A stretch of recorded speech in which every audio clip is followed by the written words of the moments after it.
Hello दोस्तों, कैसे हैं आप सभी लोग। तो क्लास को कंटिन्यू करते हुए और आपको क्लासेस कैसी लग रही हैं कमेंट सेक्शन में ज़रूर बताएं। ये क्लास स्पेशली तौर पे आपकी UP triple S C PET के लिए चल रही है और जो बच्चे हमसे नए जुड़े हैं और उन्होंने बाकी की टॉपिक नहीं देखे हैं तो वो प्लेलिस्ट में से जाकर सारे टॉपिक को कवर कर सकते हैं और टॉपिक वाइज आपकी प्रैक्टिस चल रही है। ठीक है, 3 कंप्लीट हो चुके हैं आपके टॉपिक, चौथा 5वां चल रहा है आपका। अगर आपने यूपी ट्रिपल एस सी का सिलेबस देखा होगा तो केवल उसी के अकॉर्डिंग चल रही है। ठीक है, और पीडीएफ नोट्स को प्राप्त करने के लिए और हमारे साथ एक्टिव रहने के लिए टेलीग्राम चैनल भी ज्वाइन कर सकते हैं।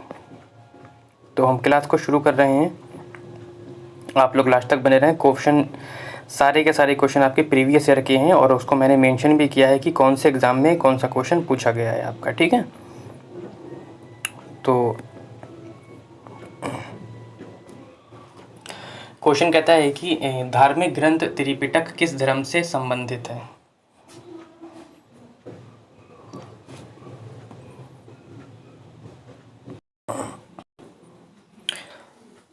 तो ऑप्शन है हमारे, कहता है यहूदी धर्म है, इस्लाम धर्म है, बौद्ध धर्म है या जैन धर्म है। ठीक है, एसएससी मल्टीटास्किंग में पूछा गया क्वेश्चन आपका और 105 का हो जाएगा आपका बौद्ध धर्म। ठीक है, तो त्रिपिटक किस धर्म से संबंधित है। त्रिपिटक आपका बौद्ध धर्म से संबंधित है। ठीक है, इसी क्रम में हम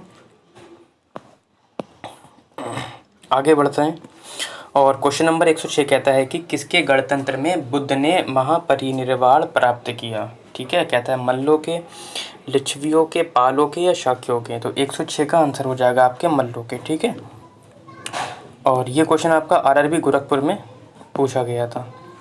क्वेश्चन नंबर 107 कहता है कि बुद्ध के उपदेशों का संग्रह है यह क्या कहलाता है।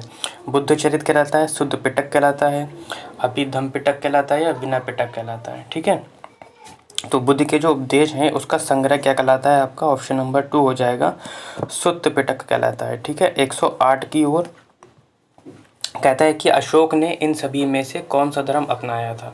बहुत प्यारा क्वेश्चन आपका आरआरबी इलाहाबाद जूनियर क्लर्क में पूछा गया था कि अशोक ने इन सभी में से कौन सा धर्म अपनाया था। बौद्ध धर्म अपनाया था, जैन धर्म अपनाया था, इस्लाम धर्म अपनाया था या ईसाई धर्म अपनाया था। तो अशोक ने इन सभी में से कौन सा धर्म अपनाया था, बौद्ध धर्म अपनाया था। ठीक है, आगे बढ़ते हैं क्वेश्चन नंबर 109 की ओर।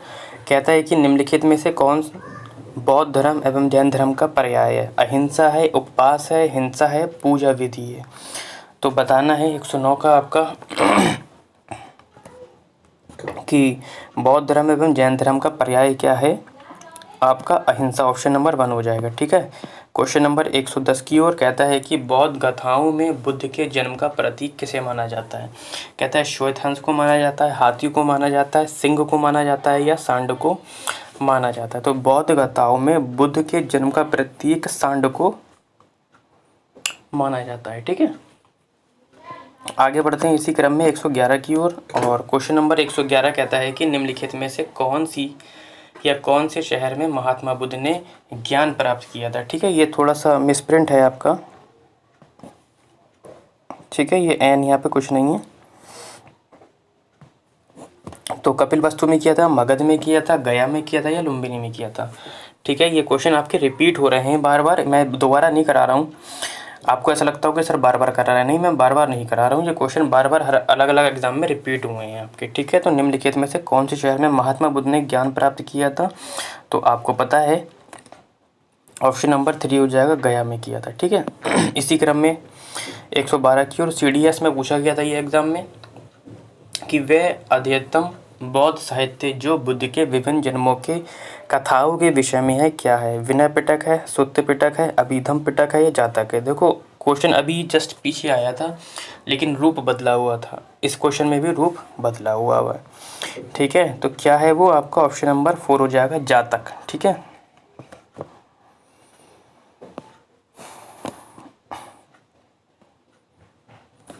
क्वेश्चन नंबर 113 कहता है कि निम्न में से कौन सा कथन बुद्ध और महावीर के बारे में सही नहीं है। ठीक है, सही नहीं है ये पूछ रहा है।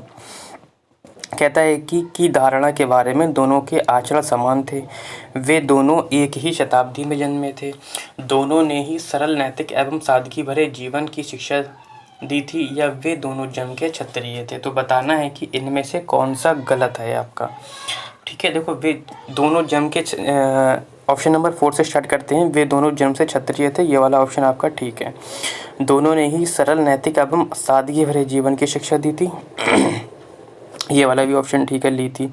वे दोनों एक ही शताब्दी में जन्मे थे, ये भी ठीक है। लेकिन पहला वाला कहता है कि धारणा के बारे में दोनों के आचरण समान थे, यही वाला ऑप्शन आपका गलत हो जाएगा, ऑप्शन नंबर 1 हो जाएगा। ठीक है, आगे बढ़ते हैं क्वेश्चन नंबर हम 114 की ओर, जो कहता है कि बुद्ध के सारथी का नाम क्या था। मन्ना था, देवदत्त था, चन्ना था या रघु था। RRC Patna railway group D में पूछा गया क्वेश्चन आपका, तो ऑप्शन हो जाएगा चन्ना। ठीक है, 115 क्वेश्चन की ओर कहता है कि गौतम बुद्ध की माता कौन थी। स्टार्टिंग में मैंने ये क्वेश्चन कराया था, फिर ये क्वेश्चन रिपीट हो गया। लक्ष्मी थी, माया थी, त्रिशला थी या सत्यानी थी। तो ऑप्शन क्या हो जाएगा 115 का, गौतम बुद्ध की त्रिशला हो जाएंगी। ठीक है,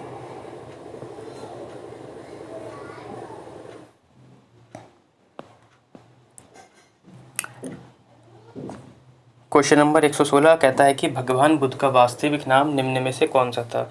ये भी क्वेश्चन रिपीट हुआ था कल आपका, लेकिन दूसरे एग्जाम में रिपीट हुआ था। ये डिटेल प्लस बी में पूछा गया है। सिद्धार्थ था, यथागत था, बौधायन था या गौतम था। तो 116 का क्या हो जाएगा, सिद्धार्थ। ठीक है,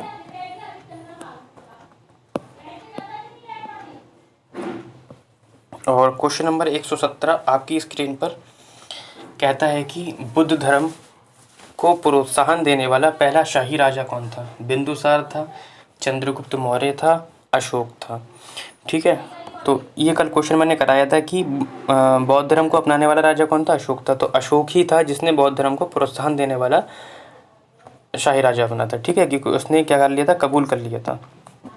कौन सी परिषद में अभिधम्म पिटक की रचना हुई थी। कश्मीर परिषद में, राजगृह परिषद में, वैशाली परिषद में या पाटलिपुत्र परिषद में। ठीक है, तो ऑप्शन हो जाएगा आपका पाटलिपुत्र परिषद में। ठीक है, इसी क्रम में आगे बढ़ते हुए 119 की ओर, और कहता है कि बुद्ध के सारनाथ के समय या बुद्ध के सारनाथ के पहले प्रवचन को कैसे वर्णित किया जाता था। धर्म परिवर्तन के द्वारा, धर्म चक्र परिवर्तन के द्वारा, धर्म समागम के द्वारा या मध्य समागम के द्वारा। तो बुद्ध के सारनाथ के पहले प्रवचन को कैसे वर्णित किया जाता था, धर्म चक्र परिवर्तन के द्वारा।